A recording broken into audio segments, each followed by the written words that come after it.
भगवान जगन्नाथ मंदिर के रहस्य जिन्हें देखकर आज के वैज्ञानिक भी आश्चर्यचकित हैं। भगवान जगन्नाथ मंदिर की जितनी आस्था पूरे विश्व में व्याप्त है, उतने ही रहस्य इस मंदिर में छिपे हुए हैं। आज इस वीडियो में जानेंगे जगन्नाथ मंदिर के 9 रहस्य, जिसे सुनकर आप भी हो जाएंगे आश्चर्यचकित। सबसे पहला, सुदर्शन चक्र।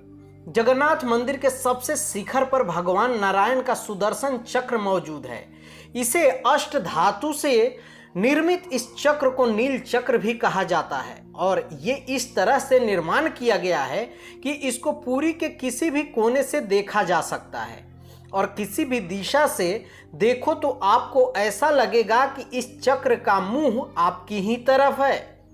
दूसरा, शिखर पर स्थित ध्वज हमेशा हवा के विपरीत दिशा में लहराता है। जगन्नाथ मंदिर का सबसे बड़ा रहस्य यह है कि मंदिर के शिखर पर स्थित ध्वज हवा के हमेशा विपरीत दिशा में लहराता है। ऐसा क्यों होता है, इसका पता आज तक नहीं चल पाया है। ऊपर शिखर पर स्थित ध्वज का एक और रहस्य यह भी है कि मंदिर के पुजारी के द्वारा इस ध्वज को हर रोज 45 मंजिला उल्टा चढ़कर बदला जाता है और ऐसी मान्यता है कि अगर किसी दिन भूलवश ध्वज नहीं बदला गया तो मंदिर अगले 18 वर्षों तक बंद कर दिया जाएगा। तीसरा है, विश्व की सबसे बड़ी रसोई। श्री जगन्नाथ मंदिर में स्थित रसोई विश्व की सबसे बड़ी रसोई मानी जाती है। इस रसोई में हर दिन 500 के करीब रसोइये और 300 के आसपास सहयोगी भोजन बनाते हैं। प्रसाद बनाने के लिए एक के ऊपर एक 7 बर्तनों को रखा जाता है और आपको जानकर हैरानी होगी कि जो पात्र सबसे ऊपर रखा होता है उसमें भोजन सबसे पहले बनता है और फिर उसके नीचे वाले पात्र में बनता है, और जिस पात्र में सबसे ज़्यादा आंच पड़ रही है यानी कि सबसे नीचे, उसमें सबसे बाद में भोजन बनकर तैयार होता है। इस मंदिर की रसोई में बना प्रसाद कभी भी कम नहीं पड़ता। यहाँ कितने भी श्रद्धालु आ जाएं, लेकिन कभी भी यहाँ प्रसाद कम नहीं होता है। यहाँ पर रोजाना 20-30 हजार लोगों को प्रसाद मिलता ही है। इनकी संख्या चाहे लाखों तक भी बढ़ जाए, पर कभी ऐसा नहीं हुआ कि प्रसाद कम हुआ हो। है ना फैक्ट।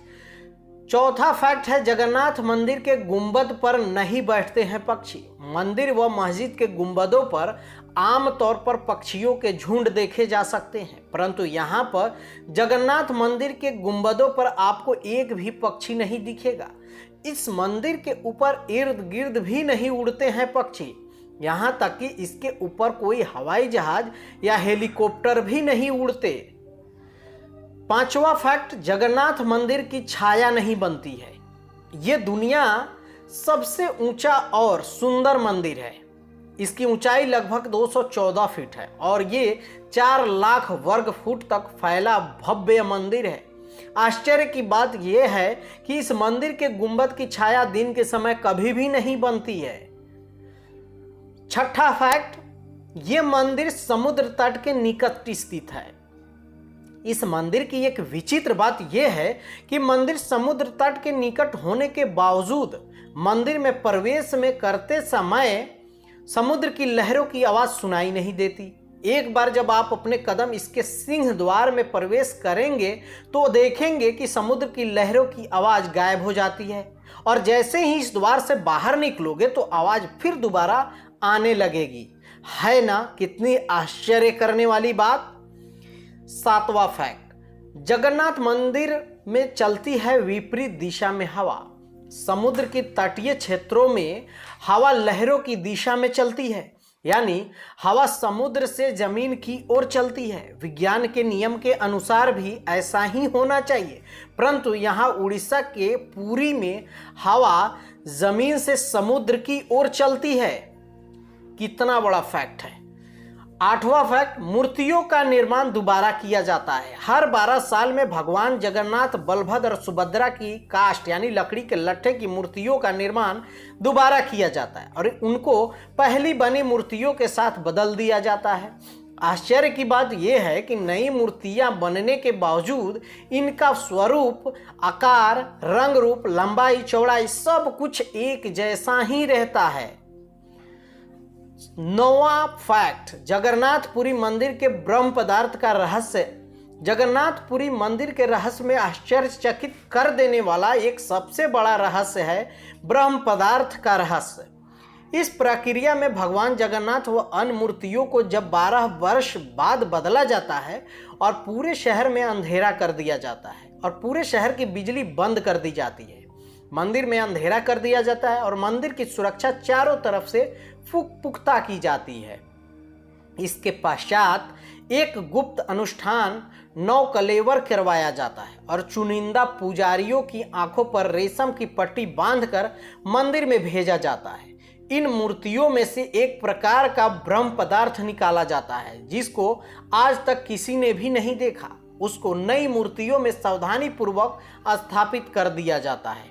कहा जाता है कि इस पदार्थ में इतनी ऊर्जा है कि इसको देखने वाला व्यक्ति अंधा हो सकता है और मर भी सकता है। वैसे किसी ने आज तक देखा नहीं है। सदियों से ये प्रक्रिया चली आ रही है। दिव्य ब्रह्म पदार्थ के हस्तांतरित करने वाले पुजारियों के अनुभव को माने तो उन्हें लगता है कि मानो कोई वे किसी जीवित चीज को हाथ में ले रहे हैं। वो पदार्थ किसी खरगोश की तरह फुदकता रहता है। कोई कहता है कि ये अष्ट धातु से बना कोई दिव्य पदार्थ है और हिंदू धर्म में इसे भगवान श्री कृष्ण का यज्ञ भी माना गया है। ये 9 फैक्ट्स जिसे जानकर आप हो गए होंगे आश्चर्यचकित और एक बार जगन्नाथपुरी जाने का आपका मन बना ही होगा। तो सबसे बड़ा सवाल है कि जगन्नाथपुरी कब जाना चाहिए। जगन्नाथपुरी 12 महीनों में किसी भी समय जाया जा सकता है, लेकिन आषाढ़ महीने के 15 दिन पूर्णिमा से अमावस्या तक जगन्नाथपुरी नहीं जाना चाहिए, क्योंकि ऐसा माना जाता है कि इस समय भगवान बीमार रहते हैं और मंदिर का पट बंद रहता है।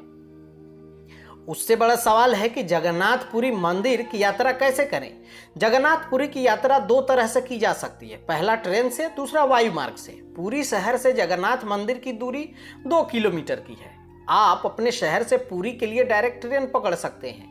यदि आपके शहर से पुरी के लिए डायरेक्ट ट्रेन नहीं है तो आप पहले भुवनेश्वर आ सकते हैं और भुवनेश्वर से पुरी तक का सफर 60 किलोमीटर है, तो वहां से आप जा सकते हैं। या वायु मार्ग के द्वारा सबसे पहले आपको भुवनेश्वर आना होगा और भुवनेश्वर से आप पुरी आ सकते हैं। तो वही भुवनेश्वर से पुरी तक का जो दूरी है वो 60 किलोमीटर है। तो 1 से 1.5 घंटे में आप जगन्नाथपुरी पहुंच सकते हैं। कैसी लगी जानकारी नीचे कमेंट करके ज़रूर बताएं। अगर आप सनातन धर्म से हैं और सनातन धर्म को मानते हैं कि सबसे सर्वश्रेष्ठ सनातन धर्म है तो नीचे लाइक करें, कमेंट करें और इस वीडियो को ज़्यादा से ज़्यादा शेयर करें, ताकि जगन्नाथपुरी मंदिर की और हमारे हिंदू धर्म के जो रहस्य है, जो सच्चाई है, उसको दूर दूर तक फैलाया जा सके। धन्यवाद।